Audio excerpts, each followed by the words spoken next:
Hello there. Today I want to talk about how to remain sex-free until marriage. Personally, I don't think it's necessary, because studies has shown that being single lengthens your life. But to those who would like to remain a virgin for whatever reasons until marriage, I'll try my best to give the best tips. Think about all the diseases and STD you'll avoid. People will respect you more and you'll cut out most of the perverts out of your life and decrease the chance of being abandoned if you wait until marriage, because most men just want a shag and will leave you until you get an abortion. Single baby mamas are seen as second-class citizens and chances will be a lot lower to find the right partner. It's not in most men's nature to be father to a kid that's not theirs, and you can't even guarantee that they'll be there for their own kid since they are deadbeats by nature. Sure, seeing men walking out on you for mentioning marriage is hurtful, but it's better to be left now than when he got what he wants from you. Men who wait until marriage are less likely to let you raise your children completely by yourself. They value you as a woman and act like a real man instead of those little boys who just smash and run. When a dude walks out, then you know that it's not meant to be, because if he can do anything with you like a married man can, then you already gave him zero reasons to marry you, so why bother changing someone who doesn't even respect you? It's better for your health and for your marriage, because STDs are at an all-time high, mainly because men are fickle with women and love to screw for their own pleasure.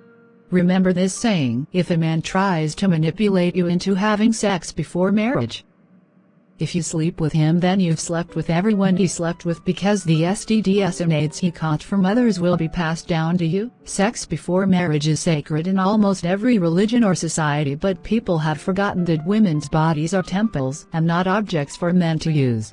Not only that, but we still live in a society where women are seen as sluts and boys will be boys when it comes to promiscuous activities. As for STDs, most men who have them don't want to wait until you marry them. They want to pass the disease to you as quick as they can, because some men who had AIDS were interviewed and said that they don't want to die alone, so they'll have unprotected sex with women as much as they can. Don't listen to the "oh, I'm not ready" excuse or "I have a whole life ahead of me." If you really had a whole life ahead of you, then you wouldn't be so eager to hump beds. And if you're not ready for sex, then I don't see why you should be ready for sex. Imagine how many trouble you'll avoid. Mac daddies, AIDS-infected people, deal with other baby mamas because they still aren't over the guy you had sex with, breeders who just want to pass their beta genes by using you, and chances are higher that you are with someone you care about. But don't be fooled, because some men just want to marry you because they want your stuff and not just your body. When they talk about marriage and about putting your property on their name, then they are just as bad as the ones who just want sex. Some also want visas, so it's better to date someone who's not an illegal alien, or who doesn't have a temporary citizenship. I'm not religious, but some rules are quite good. Like, only date the people you consider marrying. The dates are more special simply because chances are higher that you're with someone who loves you and doesn't see you as a piece of meat. It requires a lot of discipline, but you need to understand that humans mostly suffer from two things: the pain of discipline and the pain of regret.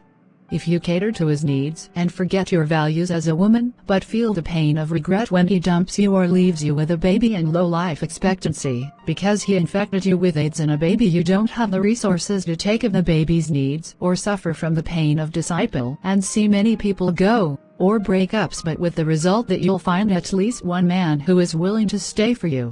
Those who stay are less likely to be deadbeats, immature, mama's boys, or a lazy bum who sits on his ass all day while you do all the work.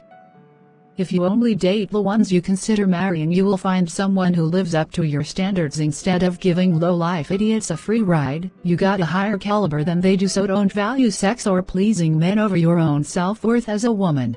Always put yourself and what you believe in first. Don't take the easy road, because it only keeps you comfortable in the moment, but in the future it gives you more trouble than it's worth.